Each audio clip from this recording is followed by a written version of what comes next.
আসসালামু আলাইকুম রহমতুল্লাহ বরকাতু। আমরা যখন খাবার মজা করতে চাই, অনেক মজাদার খাবার বানাতে চাই, তাই না? খাবার মজা করার জন্য বহুত রকমের চেষ্টা করি, বহুত রকমের মশলা দিয়ে খাবার রান্না করি, যত্ন সহকারে রান্না করি, যেন ভালোবাসা দিয়ে রান্না করি, যেন ভালোবাসার মানুষগুলো খাবার খেয়ে অনেক তৃপ্তি পায়, অনেক প্রশংসা করে। প্রশংসার চোটে যেমন বলে, আহ, কি রান্না করছো, তোমার হাতের রান্না এত মজা, দাও তোমার হাত দুইটা একটু চুমু লাগাই দেই। বলি না? বলি। আলহামদুলিল্লাহ। তো খাবার মজা খাওয়ার জন্য এত কষ্ট করি।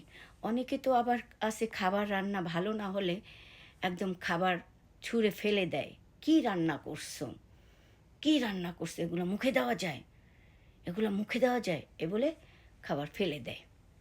এত এত তাদের মেজাজ। তো দেখা গেছে এই যে খাবার খাওয়ার জন্য পাগল হয়ে যাই আমরা, পাগল হয়ে যাই না? মজা করার জন্য, মজা খাওয়ার জন্য। তো একবারও কি বিবেকে আমাদের দংশন করে যে নামাজের মজাটা, নামাজের মজাটা আমাদের রুহুর জন্য, আল্লাহর খুশির জন্য দরকার।